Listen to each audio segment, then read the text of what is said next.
NutriCast. And so what happens is we make quick decisions. Look, I have to apologize every day. I've got a staff here of people. I've got 50 advisors throughout the United States. I have to apologize to somebody somewhere every single day of the week because I didn't think it all the way through. And that's the difference of being an A and a B, or being a driver and a non-driver, is how much thought you give it. I do give things a lot of thought. Otherwise, I'd be shooting myself in the foot every day. But we know that decisions have to be made, and we make them fairly quickly and figure that we will dance around fixing that a little bit later. Welcome to Think Business with Tyler, sharing our methods and strategies for success. Join in on our conversations with business owners as we highlight their triumphs and detail how they overcame the challenges they faced while continuing to grow and scale their business. It's time to think life, think success, and think business with your host, Tyler Martin. Hey there, welcome back. Today we're chatting with Elliot Kallen, a seasoned entrepreneur and financial guru who's got some wild stories and practical advice. From surviving hectic startups to launching a teen suicide prevention charity, there's a lot of takeaways in this one. Let's get started. Hey, Elliot, welcome to the Think Business with Tyler podcast show. How you doing today? I'm great. How are you, Tyler? Yeah, I'm great. Thanks for being here. I'd love to just start out learning a little bit about you. What do you do professionally? Tyler, thanks for having me on. I'm CEO of Prosperity Financial Group. I'm CEO of Prosperity Wealth Management, and I'm CEO of abrighterday.info. So these are companies 3, 4, and 5, or organizations 3, 4, and 5 that I've started. So I think of myself as a longtime entrepreneur and all the travails and trials that entrepreneurs go through. And basically, at the end of the day, for a profession, I manage money. Awesome. What about on a personal side? Anything you can share with me about yourself? I love that. I have 2 very wonderful kids, 2 very wonderful stepchildren. I have 1, 2, 3, 4 grandchildren, which is great. I play golf, but I'm not very good at it. And I'm a type A personality. I get up at 4:45 and hit the gym. Type A personality, said no entrepreneur ever. You know, there are good things about being a type A and there are bad things. I took that test years ago, Tyler, that put you in the quadrant, that driver quadrant. Remember that? Yeah. And if you were, to the far right corner, you were somebody kind of like a dictator like Mussolini. And if you were bottom left corner of that quadrant, you were amiable. And I came out, and then anywhere between there, it came out that I'm a socially amiable driver. Does cash flow have you down? Profit not where you think it should be? Maybe it's the long hours. Let's meet to see if I can help. I bridge driving the financial performance of your business to hit growth and success targets. Book a complimentary meeting at meetforgrowth.com to get started now. Once again, that's meetforgrowth.com. I look forward to talking with you. And thanks for listening to the show. And I came out, and then anywhere between there, it came out that I'm a socially amiable driver. So you're kind of like a friendly dictator is what you're trying to tell me. I have good people skills, but I still drive every day. Okay, noted. I'm always, whenever we get into those disc profiles, I am kind of the guy that tries to hide and not talk about it because I fall in the D section too. And it's not exactly the most flattering, when you say you're dominant or driven or whatever. It makes me chuckle. But hey, all jokes aside, I want to start with your journey and talk a little bit about, as reading your book, by the way, your book's excellent. I really enjoyed it. You've got 2 authors. You write, I think, about 3/4 of it. And then therethe's another author, Adam, that writes a good portion of it. Excellent for entrepreneurs. One thing that really stood out from me in the book, in fact, I'm going to read it because it just kind of spoke to me. It said, entrepreneurs sometimes make quick decisions for the wrong reasons. They make them because they are quick. And that is exactly what I did. I made very quick, major decision for the wrong reason. Can we talk about that a little bit? Like, give me the maybe context of that, and then let's talk about that quick decision making, which we all do. I'm guilty of this as an entrepreneur. We just dive first sometimes, and then look to make sure that they're soft landing below us after we're already in the air. Thank you. That's a great question. I call that phase 1 of entrepreneurship. Yeah. When I left the accounting profession, I started what became a packaging business, and I was too young to really understand that you can grow at 25, 35% a year, but you're going to run out of cash every day of the week. And I didn't understand it. I just thought, well, one led to the other. They didn't teach that at Rutgers, that if you grow quickly, you're going to run out of money and things like that. And I was running out of money and borrowing and borrowing and borrowing. And so I was making quick decisions to hire people and grow because I'm a go growth guy. If you get to know me, that New York side of me is a driving boom, boom, boom, boom, let's go. And that's what a lot of entrepreneurs are that you said. And I just at some point had now owed a line of credit of $500,000, and I wasn't even 30 years old yet. Wow. I thought, wow, this is too much. And I ended up selling off the assets of the company because that was the good decision. Because the quick decision was to keep borrowing. As long as they kept throwing money at me, I kept borrowing. And in this business, I wish I did things differently. And we're a pretty big business. Between my two companies, we're $1 billion entity. We're not a little company out there, that's just struggling. We're not in phase one of financial advice. We're really right out there. But if I had to do it all over again, I would have done much more niche marketing, understand how you could be outstanding in a very narrow niche instead of very smart in a broad way of doing business. Most of us think very broad. We try to be all things to all people. Generally, you end up being very little to anybody. I'm all things to business owners, but I don't really have a great niche outside of the business owner market, which is a niche all to itself too. I don't ignore that. And so I look at that. And even when I went to college, I had a very good friend of mine that was struggling. He was at George Washington University. I was at Rutgers. His dad died before my dad. Both died shortly within each other. And that act of his father dying and his mother talking to him saying, I'm not paying for school anymore because you don't have your act together personally. You're in a frat. You're doing everything that frat people do. You're not getting good grades. That change in his life changed his life around for life now at that point. Because I was a football quarterback. He was a running back, split end type of guy. He went and got an MBA. I thought MBAs are stupid to get at that point. He went and became, just under being a billionaire today. Very, very successful on that. For me, I feel like blue collar next to him, even though I'm not. But he did it. I always told him, as we just had this conversation, I said, my dad told me that I had a dual major at accounting and economics. He said, be an economist and get into investment banking. That's your personality. And I thought, you don't know what you're talking about because I got a job at a big 8 accounting firm in front of me that's going to be paying me $17,000 to $18,000 a year. And that's going to be a great track for me. And he was right and I was wrong because I hated accounting and I got completely off track from that. He went and got a master's degree and got into corporate currency trading at the time in the world of finance when there were, liras and francs and Deutschmarks are still around. And he made a fortune and got, eaten up in a really good way or sucked up in a really good way into that world. And he's always said, Elliot, you made a bad decision in college or senior year and you've been paying for it ever since. And that's what I mean by thinking it through in the bigger picture instead of the small context of now. And we as entrepreneurs, Tyler, I'm sure you feel that way. We make a decision based on now. I mean, I've got to make a big decision now that's going to change my payroll and a key person around in my company. And I haven't slept all weekend because I feel like I have to make this decision.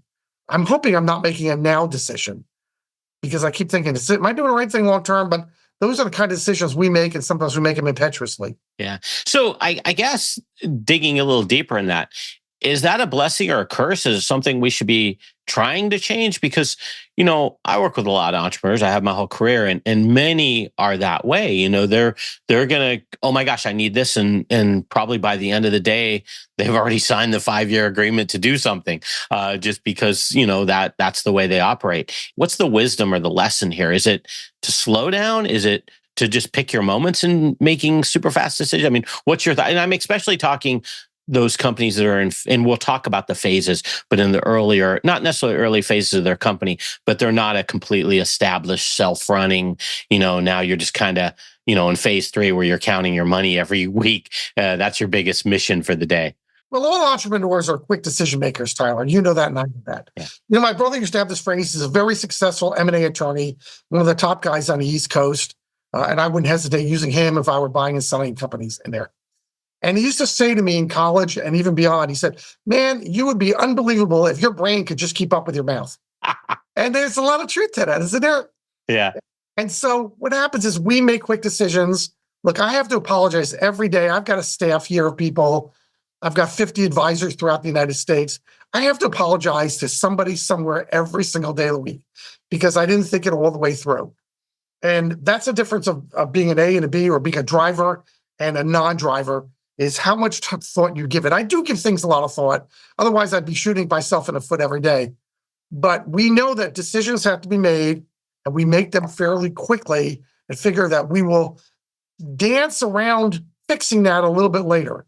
So it's kind of like what Microsoft has done for years with their new products. They bring them out, and then they wait for the market to tell them what needs to have patches on them and what needs to be fixed.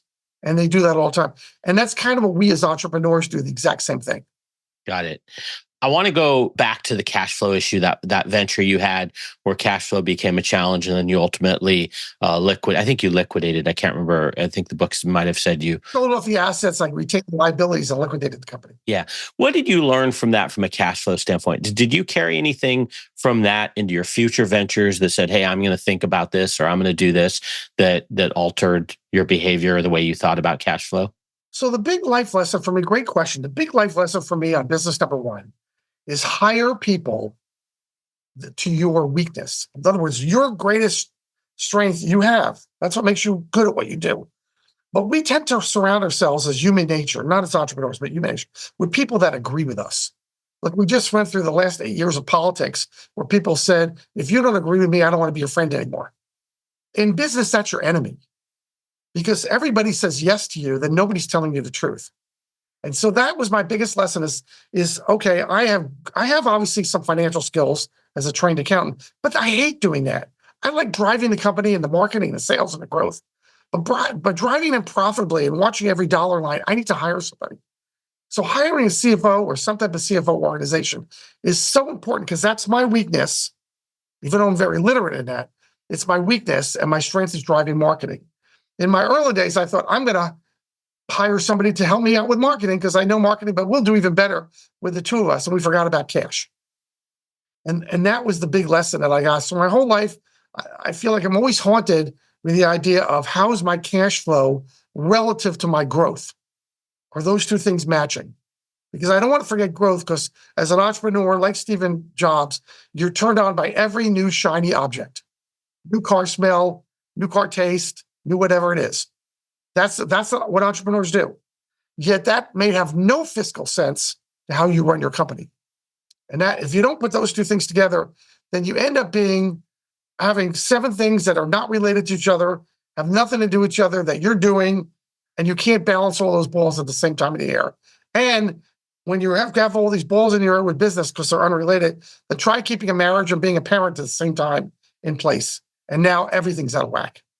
Yeah, those are good points. Do you, having that first experience where like cash became a real issue, does that kind of always haunt you? Or do you feel like in your future ventures, you're like, okay, I still want to be focused on growth, but I know cash plays in here, and it no longer haunted you because you feel like you had control of it? Or is this, is it something that stays with you, or something kind of goes away? I guess what I'm trying to ask. Yeah, it's never gone away. That little bit of haunt that I wish I did things differently has never really gone away. Okay. I think about that all the time in my present company, about what's the cash situation, what's the cash flow. And I've got cash on hand and doing that, but I think you can do better, Elliot. And so it has haunted me. It's really, you get different life lessons. I call it shtick from your parents. You giving your life lessons to your kids that are good and bad. I got those from my parents.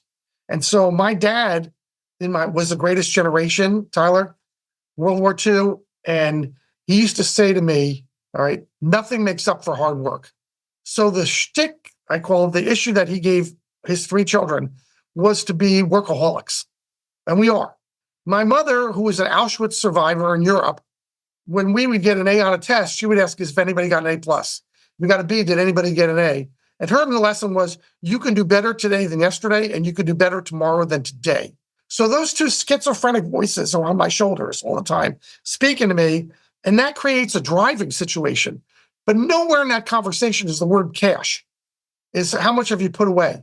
How much you're really pocketing? It's how much are you doing better today than yesterday? Now you could say, well, you could say you're doing better with cash. Of course you can. But most of us measure success as an entrepreneur by the size of the entity we're building, not based by the size of the bank account. So true. Yeah, that's really true. Hey, another thing you talk about in the book that I thought a lot of wisdom to it, you use the term uncontrolled growth. And you say a lot of times a problem with a lot of small business owners is they have uncontrolled growth. Do you mind talking about that a little bit? What does that mean to you? And why do we as business owners often do that? So another great question. So in my 20s, when my company was growing at 25, 35% a year, and we kept running out of cash, and the bank in New Jersey was throwing new lines of credit at me, and I was gladly accepting them, I was in the uncontrolled growth mode, but not understanding the back end. In our current company, we have grown dramatically. This is the third year in a row, almost fourth year in a row that we have grown, including in a recession, net new assets, net growth. Everything about this is kind of out of control, good growth, but it's out of control growth on it. And so we've reinvested money into the growth, and so if that's not thought out enough, then you will take money you don't really have yet and spend it on people because it's going to help you keep growing and meeting your satisfaction. It's kind of like a heroin addiction. It's like entrepreneurs need another high. What's my next high? What's my next shiny object? What's my next tool? What's my next? Yeah, let's do it. And people that know me have said, what are you doing and what's exciting about what you're doing? And I feel like I owe them an answer of what's exciting that's new. And I really don't. I owe myself more of an answer, but they're asking me so I come up with something that's new and exciting. So now that book, Driven, is a #1 bestseller. Our podcast is in the top 1.5% of financial podcasts in the world. We have shiny new objects. Do you make any money from that? No. You get some notoriety and PR, but you don't make any money that. And even the book, which we talk about all the time, any profit goes to the charity that I run. And so they don't translate into real dollars into your pocket, which means you spend time without remuneration. If you're a business owner feeling stuck in your business, overwhelmed, responsible for everything that happens, and working long hours, Tyler helps his clients develop processes, hire high-performing team members, and better understand their financial metrics and numbers to allow for a more predictable, less hands-on business. To schedule a free, no-pressure consultation, head to thinktyler.com and click the meeting button. Tyler would love to see if he can help you work on your business, not in your business. Schedule a consultation today at thinktyler.com. Think life, think success, think business. Ready to launch a career and future you can be proud of? Welcome to Merrill, where an industry-leading advisor training program will help you get licensed. And with lead gen support from Bank of America's vast customer base, you'll get the referrals you need to establish your own practice. It's time to see your career charge forward with Merrill. Apply now at careers.bankofamerica.com. Copyright 2024 Bank of America Corporation. They don't translate into real dollars into your pocket, which means you spend time without remuneration. But it's funny how we do a lot of these things, podcasts or social media. We can post relentlessly, and there's really no clear remuneration for the effort that we're putting into this. So it's kind of funny to hear you say that. Hey, I wanted to get into another thing that I thought was a great topic from the book, is you talk about having significant life events as a business owner. That's whether that be divorce, or it might be cancer, or it might be, heart disease or something. And you talk about how, well, I don't want to put words in your mouth, but basically these life events that happen, we forget that they happen and we're still running a business. And the one happened to you, I believe it was divorce. Actually, you had a couple things. One, you lost your son and, to suicide. And then, I believe you also went through divorce prior to that. Talk about that a little bit as it relates to business and just dealing with these really significant kind of life events. Great question. And I try to be really open about this. Look, lots of people get divorced. I think it's impossible to balance your life every day. You're always out of balance in your forget left versus liberal versus conservative. In one hand, you've got in 3 balls up in the air, you've got one ball that says, I need to focus on keeping my marriage intact because a healthy marriage is healthy for the family. In the second one, I need to be a great dad. And in the third one, I need to be a great business owner. You cannot do all 3 of those things at the same time.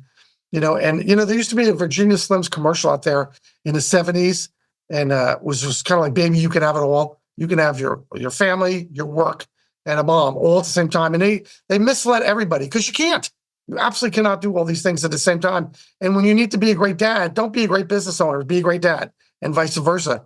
And you really don't understand that when you're young at all. It takes a little bit of experience in your life to realize, today I'm going to focus on this, and don't bother me with anything else. And tonight I'll focus on that and don't bother me with anything else. And so it's not unusual for a business owner to get divorced. We didn't get divorced because there was infidelity or anything like that. We just drifted apart. And she was suffering from depression, my ex-wife. And people have their parents die, and it happens, and there are a lot of tragedy in that. So I had a sad situation that 9 years ago, my son, who was a 19-year-old sophomore at the University of Montana, he walked to the highway and jumped in front of an oncoming truck. And we had been frantically looking for him because a suicide note had showed up at our house from Federal Express.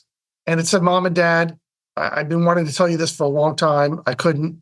I've been feeling like this for a long time, and I never would have told you. And sorry." And it was 6 pages long, but that was the main paragraph on that. And he suffered from depression. And, my dad used to tell me, one of the greatest jobs you have as a father, the two greatest jobs, is to provide a living for your children. So that whatever you think that represents, a house in a nice neighborhood, whatever you think is important, because you don't have to have all those nice things to provide wonderful stuff to your kids. You could be poor and live in an apartment and be an incredible father and give great life lessons. But that's your number one job. And number two is you need to always be in charge of the safety of your children. Always. That's your job. So they don't cross a light when they're kids and so forth. And, and so when you have a child that takes his life, you failed at number two. You failed. And I think about that all the time. And, and you can't be in control of that. He's at college. I get all the logic of that. Of course I get all the logic of that, or I wouldn't be sitting here anymore. I'd be in a sanitarium. But it haunts you. But we did something as an entrepreneur, flying home with his body under the airplane on Southwest Air. I turned to his mom and I said, "Look, we've got to do something to stop this devastation and destruction from happening to other families, because it's about to happen to us." And we were in shock. And she said, "I can't be part of that. You go do what you need to do." And we started the Brighter Day. This charity is at brighterday.info. And with the major goal of creating resources on stress and depression for teens and families, with the goal of stopping teen suicide. That's it. That's what we do. And we now are touching between 4,000 and 10,000 families every single month with our resources. Wow. It's incredible what we do. It's just incredible what we do. With teen texting hotlines that work in all 50 states, with Zoom counseling that works in all 50 states, with inpatient advice, inpatient referrals in all 50 states that we do, with resources, with a teen survival toolkit, a parent survival toolkit, with phone calls that coming in where we help them. It's simply amazing what we do and who we touch out of this horrible tragedy, but it never changes the tragedy. People say that to me. They say, "Do I feel good at what we're doing?" Yes, but it doesn't erase the facts on the ground. So Saturday night, we ran a benefit concert with a cancer foundation. We had 300 plus people show up, and the head of the cancer foundation, who is fighting testicular cancer for a long time now, and as a recurrence of it, which is very scary. And he spoke for about 8 minutes. I spoke for about 8 minutes and told people, this is where your money goes, and this is what we do to change lives. And people came up to me, literally, Tyler, crying because they had a story. And I listened to all those stories. And there were some cry fests, including tears in my eyes, because how do you not do it? I mean, nothing is worse than losing your child for a parent. Nothing. But you got to do it, because if you don't do it, then you become a forever victim of this, which you already are, but at least you can do something about it. Yeah. When reading your book, I got teary-eyed myself. I mean, the way you write is just you write very clear, short, easy to read. It keeps you engaged. You're just a really good writer. But just the way you explained it, you kind of, I knew what was going to happen, but you shared the details, and that you kind of felt like something was going to happen, but you felt there was a problem, but you couldn't get the scary part was your son didn't really want to open up that there was a problem. So you really had no way of even helping him. And that's the part where I imagine an organization that came out of this hopefully can help families go, "Hey, I know there's something going on, but my child isn't willing to talk with me about it, or isn't willing to share with me what's going on." And I'm sure you guys are able to probably open that door a little bit to discussion or conversation. We do. And keep in mind, for all parents listening to this, most teenagers are cavemen. Their communication skills stink. How's your day? Good. How you doing on the test? Good. Okay. I mean, I have to remind my son, I have a 30-year-old twin son in Washington, D.C. He's super smart, 2 PhDs and a master's, and he's 30. Has Wow. an incredible job. And when I have to remind him that you have a lot, I've paid for a lot of your education. Please answer me polysyllabically instead of monosyllabically. And he's 30. That's funny. Sounds like you got your hands full with that one. Yeah.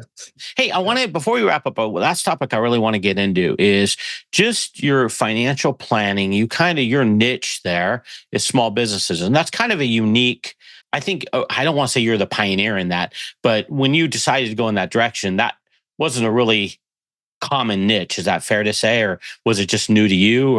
And talk about a little bit just being in that space and how you help and serve business owners. Great. Thank you for that question. Well, I know people who are just, they're financial planners to dentists and are financial planners to doctors, and they come from that background.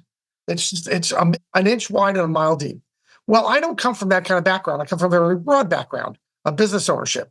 And so I went a mile wide and an inch deep. It's the opposite, which is typical me. I'm going to do it the hardest way I can. And we did it with business owners because I have a lot in common. And we talk about that in the book, The Leadership, the first pillar of leadership, being that the entrepreneur and the growth, before you get to the successful point, you're fighting accounts receivable, you're fighting EEOC lawsuits, you're trying to get your payables under control, you're hiring new people around you, you're trying to figure out how to do a budget when you've never done a budget in your life, and so forth. And that's what I talk about a lot. And so when I go and talk to business owners, I can walk the walk and talk the talk because I understand what they're going through. And I can understand that they're in phase one of growth and phase two of, wow, I'm actually surviving and doing well. And we could talk about that. And then phase three, because I can say, look, now what? You don't want to bring your child into this probably because it doesn't really work out. But what are you going to do with your legacy? What's in it for you? Do you want to have your name on a building? Do you not care about anything like that and just give the money to your kids? You want to blow travel and golf so you die basically bouncing your last check? Is that what you want to do? Or do you want to just give it to your spouse? What does she want or he want from this? Because you've earned a lot in your life and maybe it's time to really enjoy it. I could talk that talk with people and they like it because they know it comes from the heart. And, when you're speaking from the heart, as you know, Tyler, it's a very different conversation than speaking from your degree. Yeah, so true. Yeah, so true. Hey, I did lie a little bit. I've got one other thing I want to cover, if you don't mind. I feel it'll bug me all day if we don't at least talk about it. You have 3 phases of business that a business goes through. Can we just briefly maybe spend 5 minutes or so talking about those 3 phases? Absolutely. So phase one, and I mentioned this a little bit already on the show, phase one is the startup phase. You're getting it going. You've got an idea. Maybe you're starting up because you have an idea and it's a really good idea. Maybe you're starting up because you're not hireable anymore, or you just realize you can make this widget better than who you work for right now. And so you've got to create your idea, your vision, maybe get financing. You're starting to sell. Maybe you're not selling anything for a year. You're having conversations about the cash burning rate in your company and how long is this going to last? And that's the phase one. I've got to hire some people around me. I've got to learn how to delegate. Maybe I do this really well. I got to learn what I don't do well and hire people around. That's all part of phase one. The problem that most people think about phase one is that they keep thinking about Mark Zuckerberg in college, went through phase one, and then suddenly 5 years later, he's a billionaire. Uh-huh. You think if I just do this, I'll be a billionaire like Mark Zuckerberg. But that really isn't true. And it does happen. I don't want to take away Mark's success here, but really for the most part, 99 and 9/10 point something or another, it doesn't happen. It's a struggle. It's work. It's hard work. It's 6 days a week. You're emptying the garbage. You're cleaning your bathrooms. You're doing all these things that phase one does. In phase two, you're beginning to get a really positive cash flow. And now you're starting to grow with consistency. And you're able to do some things like travel and take a vacation. And you come back and your company is still here. Like I just did a 3-week trip to Europe. I came back. I was like, hey, look, everybody's still working for me. I'm amazed. And that's phase two. It's good things are happening. Maybe you've paid for your kids' college or you've got enough cash flow that you're paying along the way and things like that. Phase three now is you've now crossed age 60 or 65. What do I do with this company? What's my legacy? I could sell it and cash out and get a big chunk of dollars. That's something I could do right now. And maybe that is the right thing to do. I could decide that I want to put my name on the side of a hospital. That's a really good thing. In my case, I've started a charity, and maybe in somebody else's case, they're going to start a foundation. That's important to them. Mine is stress and depression. Somebody else's might be leukemia. Whatever it is. Somebody else's might be a church that they want to leave with a positive impact on that.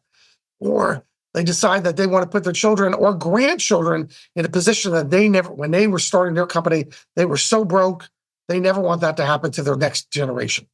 These are all good situations, and you've got to plan these things out. They don't happen by accident. Everybody that we talk to has an estate plan. Either the government did it for them or they did it for themselves.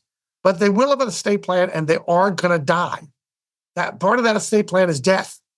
And you die in the highest tax bracket, highest trust bracket, or the lowest, or somewhere in between. It's going to happen. Why not be in front of that and have that conversation? I had a couple in my office, Tyler. They were just getting ready to enter phase 3.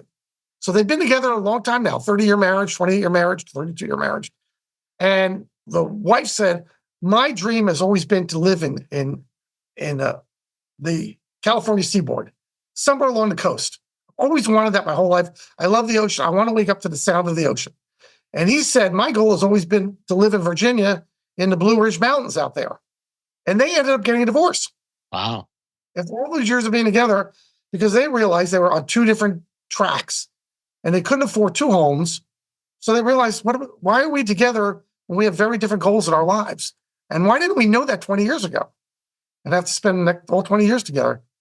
Lots of people need to have that conversation. I facilitate conversation with families, spouses, kids all the time and try to get them on the same page and do some form of compromise where, okay, maybe we can live part of the year on the California coast and part of the year on the Eastern Seaboard, and everybody's happy with that. And sometimes that doesn't work out, but it's important to have those conversations. Yeah. All the time. Yeah, I think there's a lot to be said that you can actually talk the language as a financial planner, advisor to your clients that are going through a lot of the same things that you've experienced, whether it be ups, downs, sideways. I could see how that'd be a huge benefit to your clients. Yeah, my wife said to me in COVID, she said, I want us to get a house in Scottsdale. I love Scottsdale. I'm like, really? It's hot. Now, I'm a guy that melts in the summer. I'm hot already. So my air conditioning goes on at about 68 degrees. Yeah, that's it. And so we saw the prices at Scottsdale go through the roof in like split seconds during COVID, like they did in Nashville. And, the $600,000 condo was $1 million over it in a blink of an eye. And I said, this is ridiculous. And I had to go do a conference in Scottsdale, and she went with me. It was 105. And I said, I know you love Scottsdale. We can come and visit whenever you want. I can't live here. I'm going to melt. You're going to find 2 coal eyes and a carrot nose on the ground. That's what's going to be left of me. That's it. And she understood that. And I just did another meeting in Scottsdale last week with the Federal Reserve people. And it was the same thing. I came back and I said, it's 109. I can't do this. I can't do this. And she said, I accept that. As long as we just find a place to get away and go away more often and lower the level of stress, I can live with that. We needed that conversation. Otherwise, we're going to be different places. And she's going to be bugging me all the time about when do we get that condo in Scottsdale? And I'm going to be coming up with a reason why we can't do it. Yeah. It's fascinating how you facilitate that conversation that you would think sometimes couples, you mentioned the couple that were married 20 years. And it's like, why didn't we have this conversation 20 years ago? It's interesting how you can help facilitate those conversations that aren't happening. You'd think they would just intuitively happen, but with your help, they do, it sounds like. Well, it's good to have that. And it's also good to get the kids on the same page as you. Yeah. Because there are kids that don't know there are some parents that don't want to share anything with their kids. They want no knowledge. That's the way they were raised. Their parents told them that. And lots of times kids want their inheritance while they're still alive. The parents are alive. And they're like, you owe me, you're going to give me $1 million. I want $40,000 now for a car. Wow. Take it off the top. And then it creates a problem. And so I understand that point of view. So we try to get all the kids on the same page and understand that. And you can imagine how that's a problem too. Does cash flow have you down? Profit not where you think it should be? Maybe it's the long hours. Let's meet to see if I can help. I bridge driving the financial performance of your business to hit growth and success targets. Book a complimentary meeting at meetforgrowth.com to get started now. Once again, that's meetforgrowth.com. I look forward to talking with you. And thanks for listening to the show. So we try to get all the kids on the same page and understand that. And you can imagine how that's a problem too. Yeah. Yeah. A lot of moving parts. Hey, I've got a few things to share before we wrap up. These will all be in the thinktyler.com show notes. Your main website, your business website is prosperityfinancialgroup.com. Yes. Your nonprofit organization is abrighterday.info. So please check that one out. Sounds like what you guys are doing is amazing. I know within my family, I've also had suicide. So it's great to have more resources in that area. Your book, Driven, How to Elevate Your Success as an Entrepreneur. I read it front to end. Awesome book. You write really well. Both your partner and you write really well. You very easy read. And then last but not least, most importantly, maybe Meet the Expert with Elliot Kallen, your podcast, which I checked out the other day. It sounds really good. Yeah, there are about 70 of them out there, Tyler. Thanks for the commercial.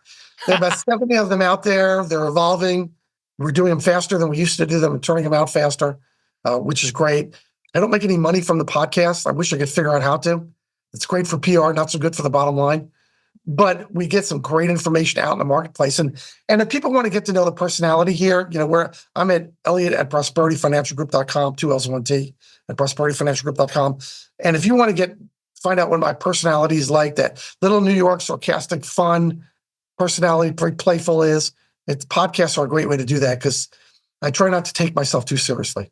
That's awesome. Well, hey, Elliot, thank you so much for being on the show today. You dropped a lot of wisdom. We really appreciate it. And hopefully in the future, you'll come back. Tyler, great being on here. Thank you so much. Take care. That's all for this episode of Think Business with Tyler. But we have plenty more resources to help you in your pursuit of business excellence on our website at thinktyler.com. If you'd like to be featured in a future episode of the show, feel free to reach out to us on social media at think_Tyler. We look forward to helping you think life, think success, and think business.